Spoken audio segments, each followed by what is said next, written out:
Claro, yo lo que quiero, la lectura que os proponía de este libro del Génesis es esa pregunta de si la competitividad, la violencia, la ambición, el ocupar el espacio del otro es es un elemento necesario de nuestra constitución como sociedad y como cosmos, o si podría verlo de otra forma. Creo que la mayoría de las tradiciones antiguas defienden esta licitud de la violencia. Creo que el Génesis también reconoce esta necesidad, pero le marca unos límites. Y de hecho voy a intentar proponeros que nos demos cuenta que hay una estirpe que renuncia voluntariamente a esta violencia. Lo hemos visto en Abraham, en este deseo que él tiene de no apropiarse de un terreno que había conquistado, y que nos resultaría sorprendente: si tienes derecho de conquista, ¿por qué no te apropias de una tierra cuando te falta tierra? Podríamos ver también en este mismo Abraham, en otra historia que conocemos mejor,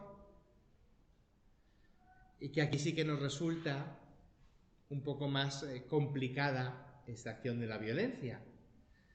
Recordáis que Sara, la mujer de Abraham, no le daba hijos, pero que tiene una esclava llamada Agar. Y Sarai le dijo: llégate a mi esclava a ver si tengo hijos. Abraham aceptó la propuesta y Sarai tomó a Agar, le dio a Abraham, él se llegó y ella concibió, y al verse encinta le perdió el respeto a su señora. ¿Y qué hace su señora? Tú eres responsable de esta injusticia. Y Abraham dijo: en tu poder está la esclava, trátala como te parezca. Sarai la maltrató y ella se escapó. Bueno, la esclava le pierde el respeto y la señora la maltrata. Bueno, estamos en el siglo al menos sexto antes de Cristo. Es una acción proporcionada, ¿no? Es ejercer un derecho de opresión. Eres el dueño y decides. De forma parecida va a ocurrir después con los dos hijos. Pero la historia que a nosotros nos llama siempre la atención es la historia de Sodoma y de Gomorra. Es una desproporcionada acción de Dios. La historia de Sodoma y Gomorra podría tener un origen etiológico. Quien crece en una región en la que aparece un lago, extremadamente salado, pues tiene que inventarse un mito, o tiene una ocasión estupenda para inventarse un mito de por qué este lago está maldito. Hay una preciosa tradición rabínica que dice que el lago de Galilea es fértil porque las aguas entran y salen en forma de río Jordán, mientras que el mar muerto es infértil porque recibe las aguas y no las deja pasar. El egoísmo lo absorbe todo. De una forma similar, pues alguien imagina que en ese mar hay una maldad extrema. Quizás hay un recuerdo de unas ciudades, podemos postularlo, creo que es un poco exagerado, imaginar que ahí ocurrió un desastre, un cataclismo, y que se transmitió la memoria de este fuego del cielo. Creo que es más sencillo imaginarnos simplemente una recreación de un relato que me explique por qué los dioses castigan a ciertas ciudades. Dios, que imaginaran las ciudades de al lado, Soir, Lor, que imaginasen que bajo ese mar habrían existido otras ciudades más importantes y que si nosotros no nos corregimos nos pase como a ellas. Pero en la relación del Génesis el relato está reestructurado con un elemento nuevo. El clamor contra Sodoma y Gomorra es fuerte y su pecado es grave.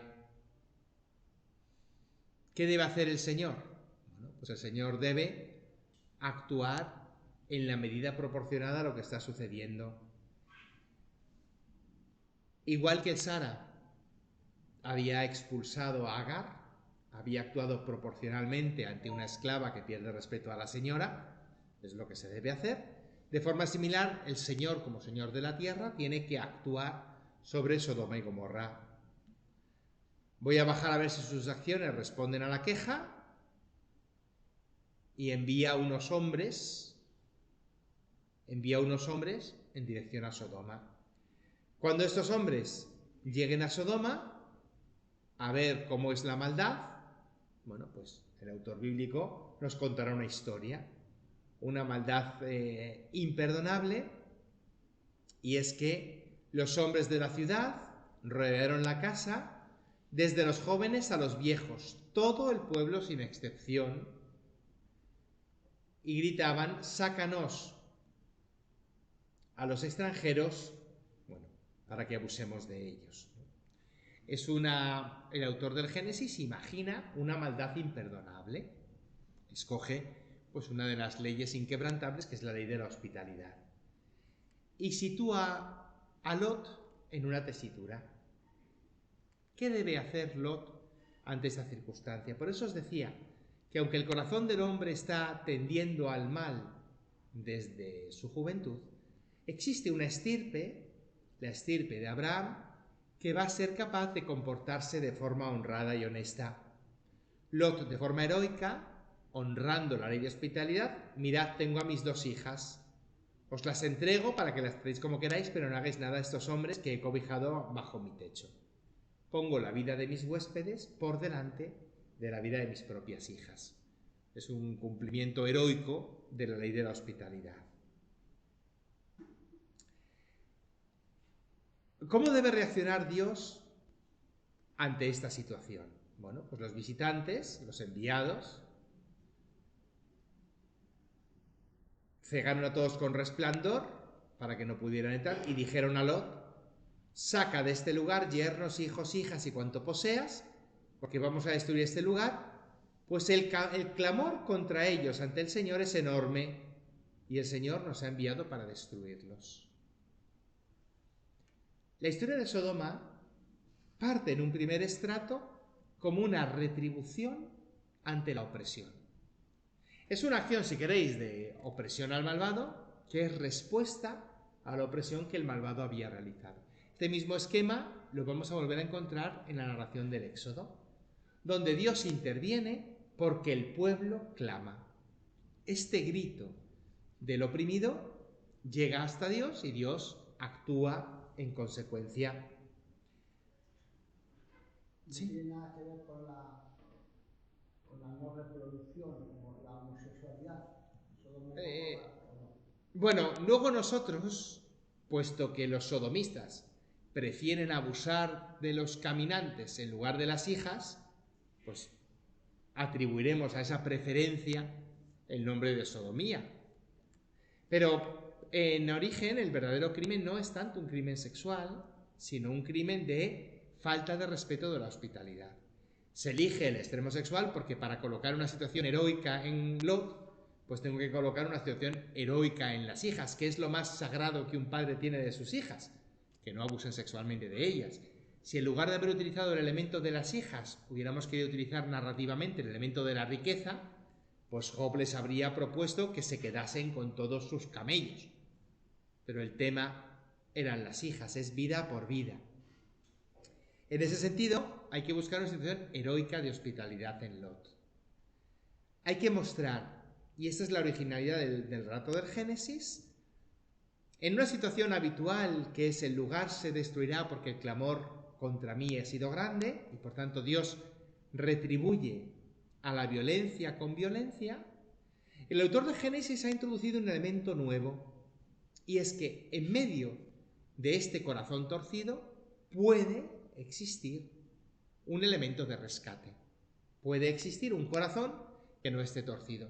Lot es este personaje heroico, y sin embargo, la acción de Lot solo llega a salvar a su pequeño grupo. Vamos a ver interesantemente cómo mide Dios la retribución. ¿Qué se merece Sodoma? Y lo vamos a ver en ese esquema que conocemos del diálogo del capítulo 18 que Dios presenta entre Abraham y Dios. Cuando Abraham comienza a negociar con Dios y a preguntarle: ¿es que vas a destruir al inocente con el culpable? Si hay 50 inocentes en la ciudad, ¿los destruirás y no perdonarás el lugar a causa de los 50 hombres que hay en él? Lejos de ti matar al inocente con el culpable. de modo que la suerte del inocente sea como la suerte del culpable. El relato de Sodoma y Gomorra va a introducir un elemento nuevo en esta acción de retribución de Dios. Esta acción de pagar a la violencia con violencia va a tener un elemento de cálculo diverso, y es la acción del inocente. Es la pregunta de si esta violencia de Dios puede tener un límite. Hemos visto ya en Génesis 8 que el sacrificio de Noé consigue aplacar la ira de Dios, es decir, el servicio a Dios consigue que Dios se olvide de la maldad de todas las criaturas.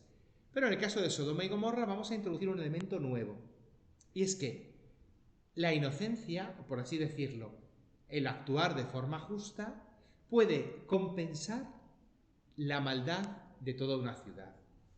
Y el autor de Génesis tiene que elegir una cifra, pues tiene que elegir un número.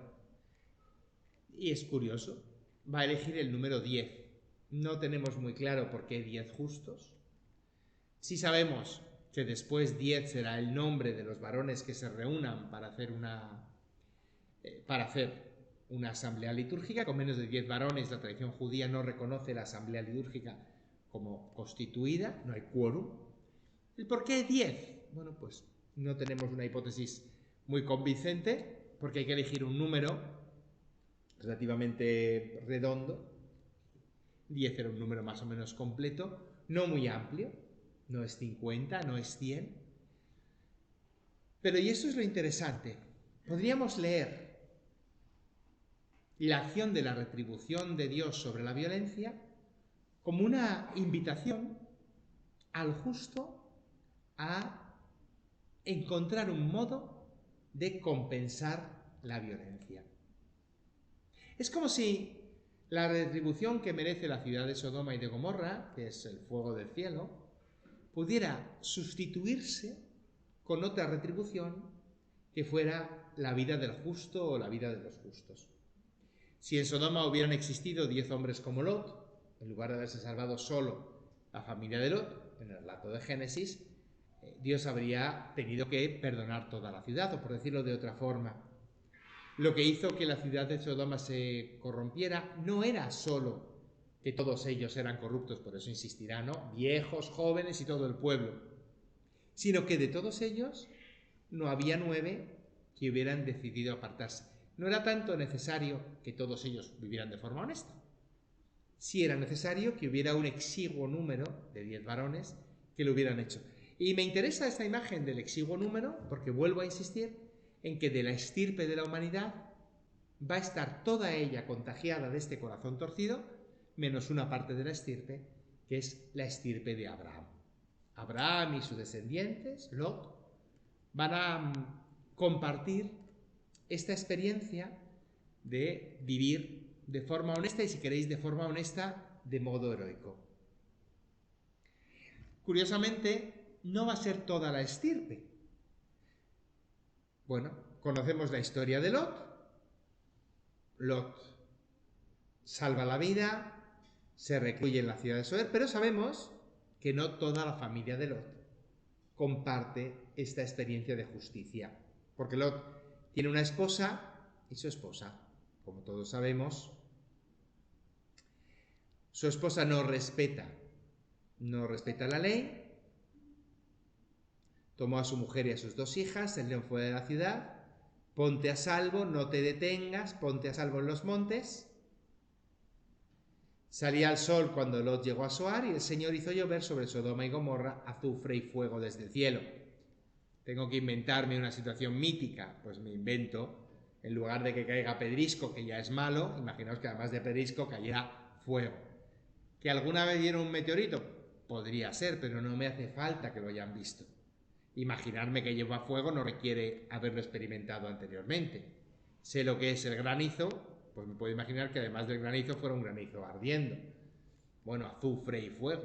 Pues he podido ver en algún momento fuego generado con azufre y ver, ¿no?, en una fundición lo terrible que es, ¿no?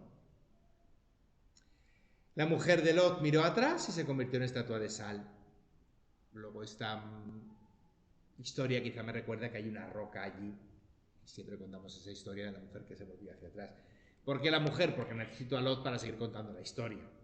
¿Por qué no las hijas? Porque necesito a las hijas para seguir contando la historia.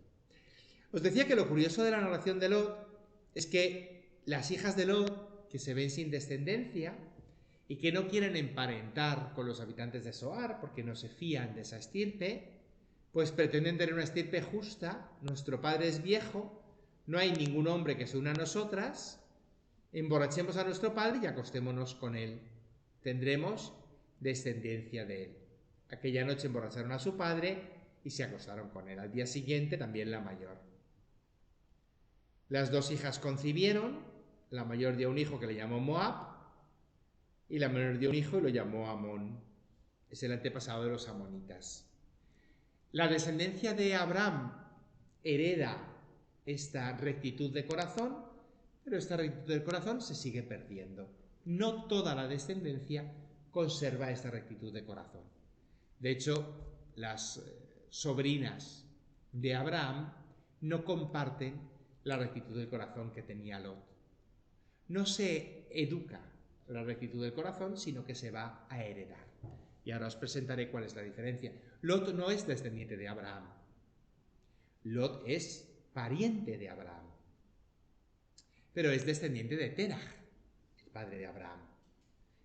La promesa de crear una descendencia nueva, y vamos a llamarla también una descendencia justa, es una promesa que se le hace a Abraham en el capítulo 15 y en el capítulo 17 de Génesis. Y es ahí donde se le cambia el nombre. Serás padre de multitud de pueblos.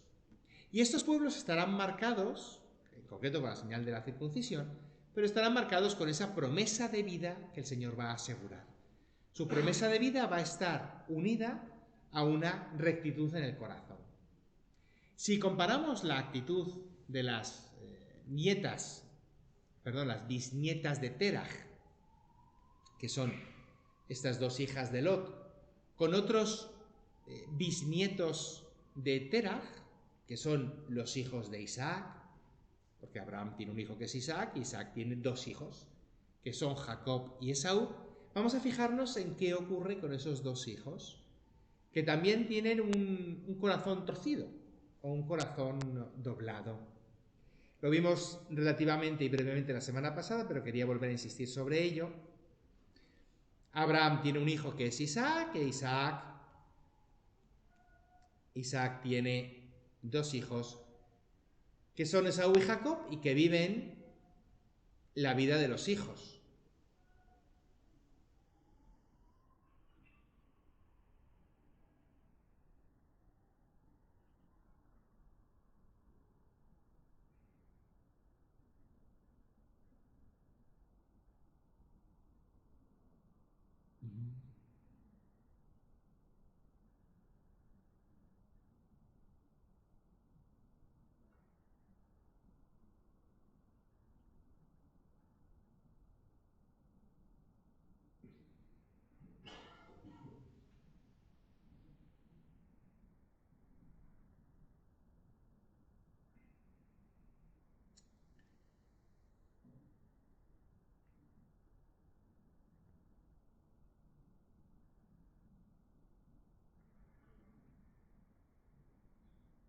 Isaac rogó al Señor por su mujer, que era estéril. El Señor la atendió y su mujer Rebeca concibió. Pero los hijos chocaban tanto en el seno que su madre exclamó: ¿para qué estoy aquí? Y el Señor dijo: dos naciones en tu vientre, dos pueblos en tus entrañas. Uno dominará al otro y otro, el mayor servirá al menor. La madre está en un embarazo conflictivo, va a un vidente y este vidente lanza una profecía que entenderemos solo más adelante, para que ella se quede tranquila. Había dos mellizos en su vientre. Como no hay ecografías, no sabían por qué el vientre estaba tan incómodo. Cuando salen los mellizos lo entienden, ¿no? Era un mal embarazo porque había dos niños. Salió primero uno que era de color rojo, Edom, Esaú, y salió después un hermano agarrándolo con la mano el talón y lo llamaron Jacob, que significa sujetar. Los dos muchachos crecen ya y nacen con esta marca de la violencia, con esta marca de la hostilidad, que la hemos visto ya en Caín y en Abel. Es una realidad inherente al ser humano, querer ocupar el espacio de otro, pegarnos patadas cuando estamos en el vientre materno o cuando estamos en la misma habitación, ¿no? Esaú es un experto cazador y Jacob es un hombre de casa, amante de la tienda. Isaac prefiere a Esaú y Rebeca prefiere a Jacob. Ambos hermanos viven una circunstancia, si lo comparamos con Génesis 4, en el cual el pecado está a la puerta, pero tú puedes dominarlo. Hay un deseo de ocupar el espacio del otro. Y por tanto, esta ley de la opresión o de la violencia parecería un instrumento válido. De hecho, Jacob va a ejercer una cierta violencia sobre Esaú. Jacob tiene un potaje, Esaú llega hambriento, dame un bocado, y Jacob dijo, véndeme tus derechos de primogenitura. Es un abuso del uso de los bienes, diríamos hoy nosotros. Es un acto de opresión. Ante la necesidad de Esaú, Jacob se encuentra en condiciones para aprovecharse de él. Esaú dijo, estoy a punto de morir, ¿de qué me sirve la primogenitura? Se confunde su corazón en el juicio y Jacob le vendió el derecho, Esaú le vendió el derecho de primogenitura y Jacob le dio pan y potaje. Comió y bebió, se levantó y fue. Así menospreció Esaú sus derechos de primogenitura. Necesito un relato que ponga a mi antepasado por encima de mi vecino, del pueblo de Edom. Y tengo esta narración en la cual Jacob en cierto modo se aprovecha. La misma narración, el mismo esquema de aprovecharse lo tenemos en el capítulo 27, cuando Isaac, anciano, llamó a su hijo y le dijo, sé viejo, toma mis aparejos, ve a la caza y luego yo te bendeciré. Conocemos la historia. Rebeca, la madre que prefiere a Jacob, obliga a Jacob, ¿no?, de alguna forma a engañar a su padre.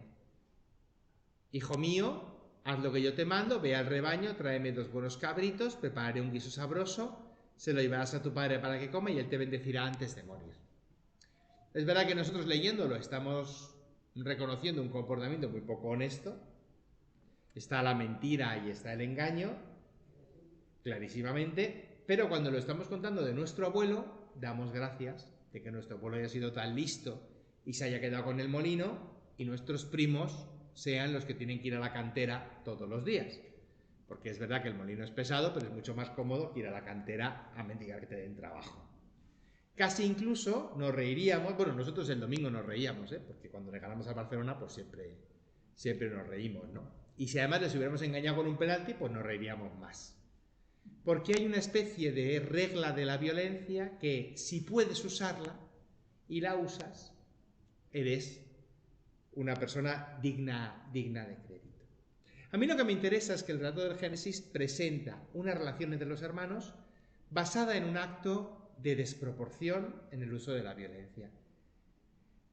Y se esperaría por parte de la descendencia de Abraham, la descendencia de Adán, mejor dicho, del hombre, se esperaría por parte de Esaú una reacción violenta sobre su hermano. De hecho, cuando Jacob,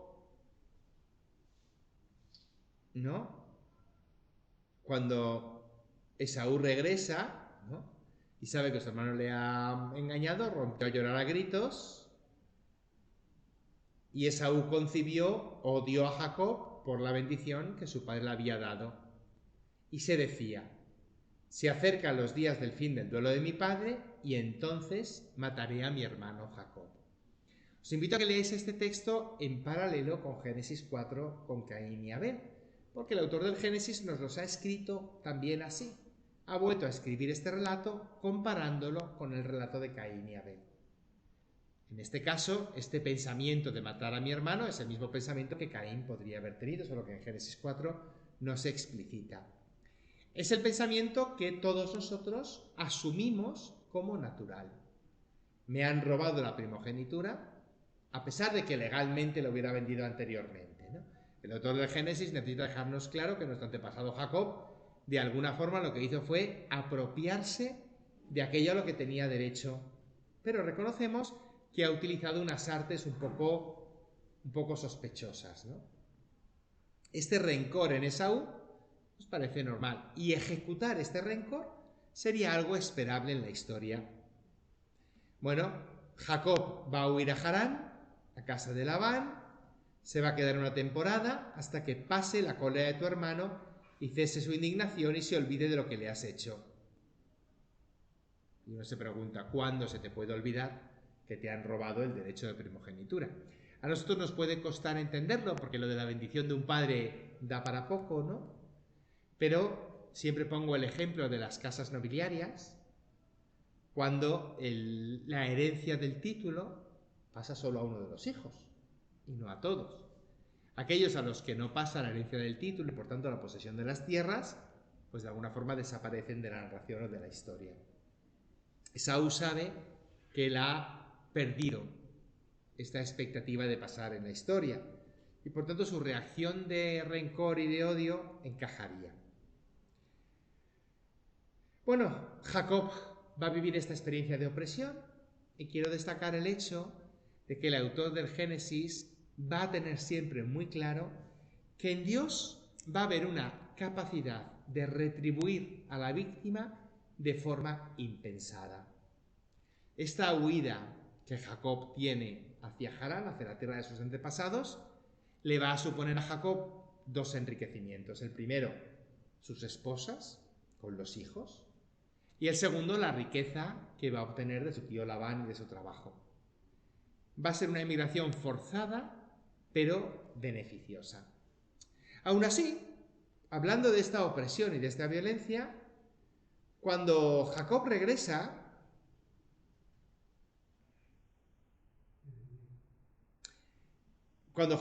será la pregunta que todos nosotros nos haríamos: ¿qué ocurre con mi hermano? Esaú corrió a su encuentro. Jacob, como os decía la semana pasada, había preparado el encuentro con su hermano. Lo calmaré con el regalo y luego veré. Quizá me ponga buena cara. Repartió las riquezas y envió a los criados por separado, dejando espacio entre los rebaños, diciendo: cuando el primero se encuentre con mi hermano, que le pregunte. Si es buena cara, seguís, y si es mala cara, volvemos hacia atrás. Repartió el campamento de noche, tomó a las mujeres y a los hijos y cruzó el valle. Les pasó pasar el terreno con todo lo que poseía y se quedó luchando contra el ángel de Jacob. Jacob alzó la vista y vio a Esaú, que venía con 400 hombres. Lo que uno puede pensar cuando tu hermano viene a buscarte con la Guardia Civil es que va a aprovechar a detenerte, no que venga a saludarte, ¿no? Así que él repartió los niños, puso en cabeza a las criadas con los hijos y detrás salía con los suyos y por fin a Raquel con José. Fue como colocando a los niños, ¿no? Dejando al valioso, a José y a Raquel, los últimos. Él pasó delante y se postró por tierra 7 veces hasta su hermano. ¿Os acordáis un poco cuando regresa el hijo pródigo, que está adelantando ya el castigo del padre? No merezco que me trates como un hijo, sino vaya en su cabeza asumiendo la violencia que le corresponde como retribución a la opresión que él ha ejercido. Esaú corrió a su encuentro, lo abrazó y se le echó al cuello y lo besó llorando. Y viendo mujeres e hijos, dijo: ¿quiénes son? Son los hijos que Dios me ha concedido. Luego Lía y dijo: ¿qué pretendes con esta caravana que he encontrado? Es para obtener el favor de mi señor. Y Esaú respondió: yo tengo bastante, hermano mío, quédate con lo tuyo. Te lo ruego, acepta este regalo de mi mano, acepta el regalo que te he traído, pues Dios me ha favorecido y tengo todo. Y como insistía, lo aceptó. Y Esaú le dijo: marchemos y yo iré a tu lado. Mira, mis hijos son débiles y las ovejas están criando. Si les esfuerzo, perecerán. Ve tú delante y yo iré detrás de ti hasta que preceda. Y Esaú contestó: al menos te dejo mi gente. Mientras Jacob marchó a Sucot, llegó sano y salvo a Siquem, en tierra de Canaán, proveniente de Padán. Erigió un altar a él, el Dios de Israel. Es decir, la expectativa del hijo de Abraham, en este caso del nieto de Abraham, del bisnieto de Terah, es que hubiera actuado como sus bisnietas, dejándose llevar por este corazón del hombre que siempre tiende hacia el mal.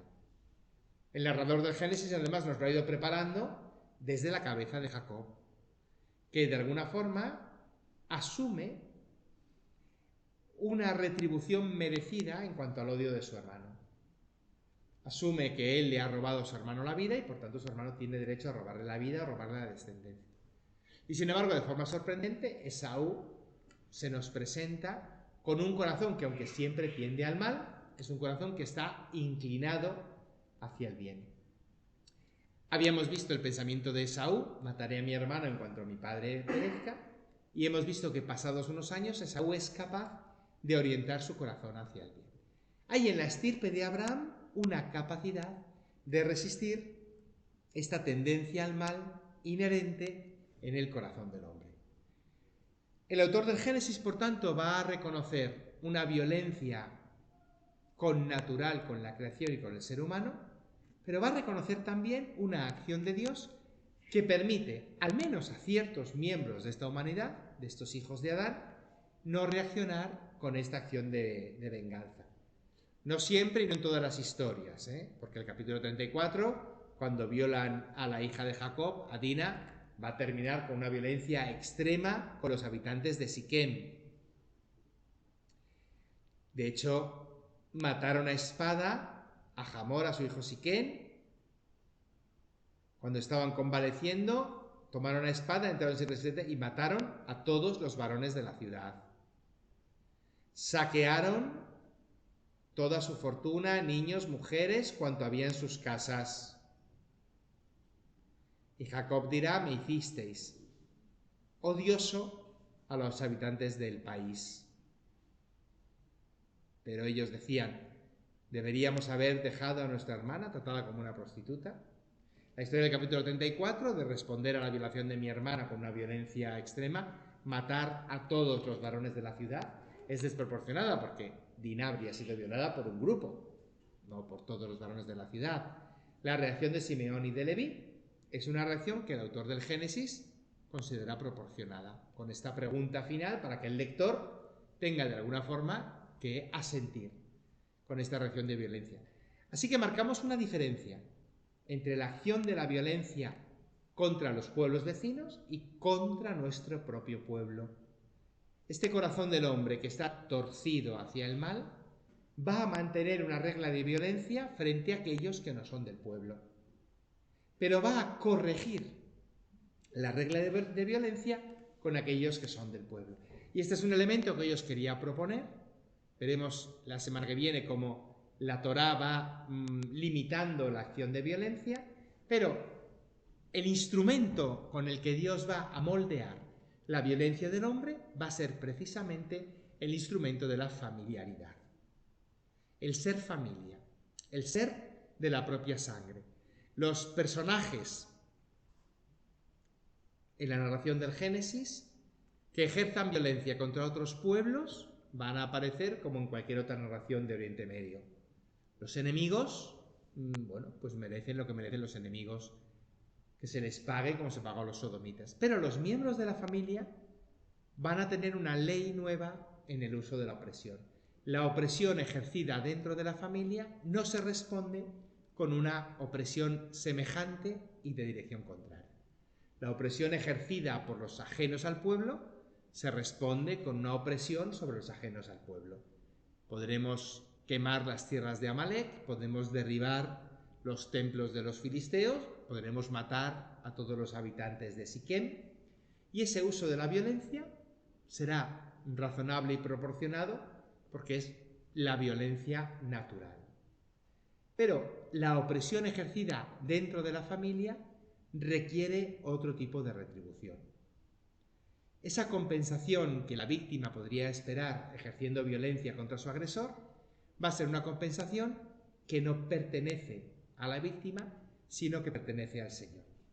Y la historia en la que esto queda más claro es en la historia de José. La historia de los hijos de Jacob es la historia más clara de opresión. Jacob o Israel amaba a José más que a sus hijos. Y al ver sus hermanos que lo preferían, empezaron a odiarle y le negaban el saludo. Es el mismo esquema que Caín y Abel y es el mismo esquema que Esaú y Jacob. Un hermano tiene una preferencia sobre el otro y el hermano que se siente discriminado nota en su interior un odio y reacciona negándole el saludo. Bueno, José no lo va a poner nada fácil porque todos sus sueños dice que él va a gobernar sobre los hermanos, o sea que encima de ser el favorito se hace un poquito odioso. Y cuando vemos la historia, llegado un momento, los hermanos que están trashumando con los rebaños, mientras José se queda en casa, se encuentran con José que va a buscarles. Y se dicen los hermanos, ahí viene el soñador, vamos a matarlo, echarlo en un aljibe, luego diremos que una fiera lo ha devorado y veremos a dónde llegan sus sueños. Estos sueños en los que José se veía gobernando a sus hermanos engendran en los hermanos una reacción de odio. Si os fijáis, es el mismo esquema narrativo que en Caín y en Abel. Caín y Abel lo presenta de forma mucho más resumida, no se reflexiona sobre lo que Caín piensa en su interior, pero podemos imaginarnos que en Caín surge este deseo de ocupar el espacio del hermano. Es ese motor que es la violencia que nos permite apropiarnos de lo que nuestro vecino, nuestro hermano, el pueblo de al lado, nos ha robado. En este caso, los descendientes de Abraham tienen esta, si queréis, pureza de corazón. Rubén intentó salvarlo y dijo, no le quitemos la vida, no derramemos su sangre, no pongáis las manos sobre él. Y en otra tradición será Judá el que propone, ¿qué sacamos con matar a nuestro hermano? Vamos a venderlo a los ismaelitas. Tanto Rubén como Judá limitan la acción de la violencia.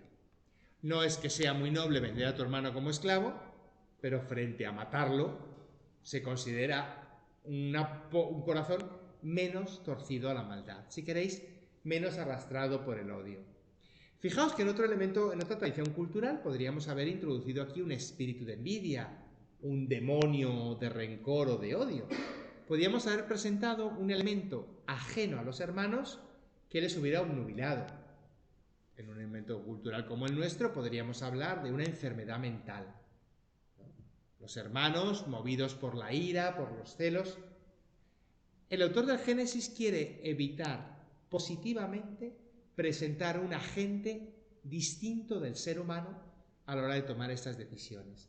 Él necesita que la acción de la violencia sea una acción esencialmente humana, porque la reflexión del Génesis va a hacer precisamente cuál es la lectura que hace Dios a esta violencia del hombre ejercida libre y conscientemente.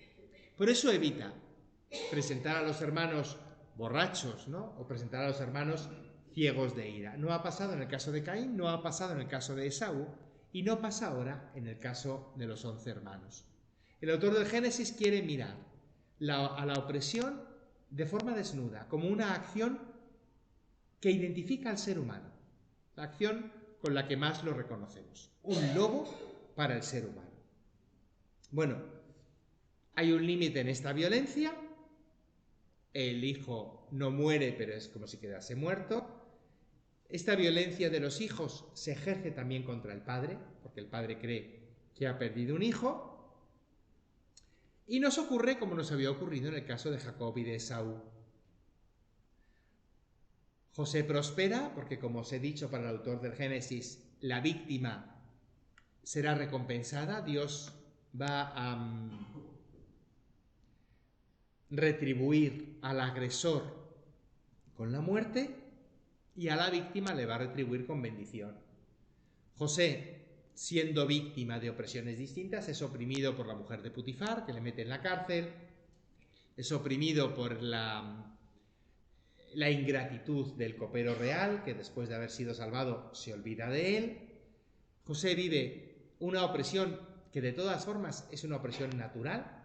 Nos puede resultar cruel, pero si hubierais vivido una experiencia de inmigración ilegal, pues estaríais acostumbrados a que no os pagasen a final de mes o a tener que trabajar por encima de vuestras horas estipuladas, porque es la ley del inmigrante. Bueno, pues José es un inmigrante en Egipto y está sometido a las vicisitudes sociales, no tiene derechos. De forma inesperada, narrativamente imprevisible, José adquiere un puesto de renombre, se convierte en el segundo hombre más importante de Egipto, en el gran gobernante. Sus hermanos regresan y José actúa sobre sus hermanos. ¿Qué hacéis mirándoos unos a otros? He oído que hay grano en Egipto. José era quien distribuía las raciones. Al ver a sus hermanos los reconoció. José reconoció a sus hermanos, pero ellos no lo reconocieron. Y se acordó José de los sueños y les dijo: sois espías, habéis venido a obtener los lugares indefensos del país. Nos puede parecer extraña la reacción de José, podemos entenderla, puede ser una acción vengativa, pero si os fijáis, el autor del Génesis ha querido evitar que pensemos que es una acción de odio.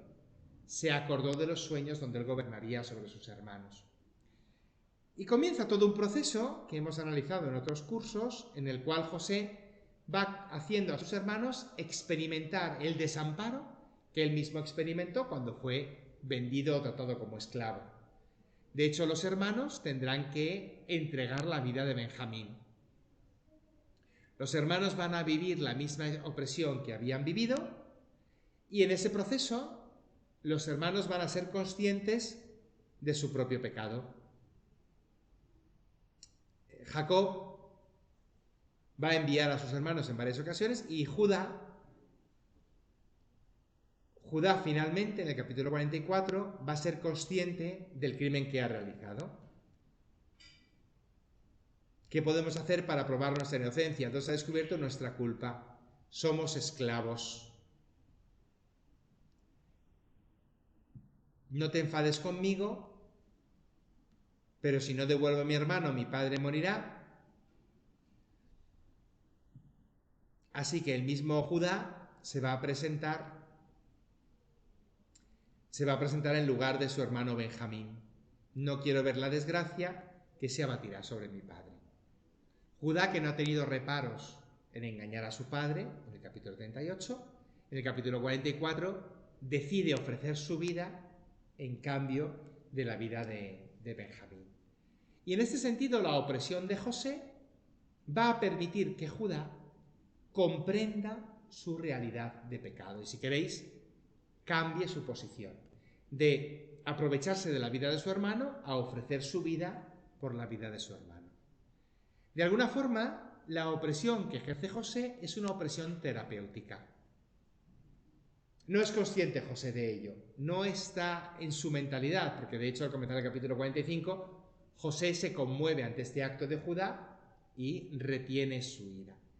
Pero el autor del Génesis sí que nos ha querido dejar un segundo elemento de la opresión. Hoy hemos visto esta opresión de Dios sobre las ciudades donde no hay suficientes justos, y por tanto la primera pregunta que se tiene que hacer el lector es: ¿somos suficientes justos en esta ciudad para que Dios no nos pague con el fuego del cielo, sino que nos retribuya con la vida?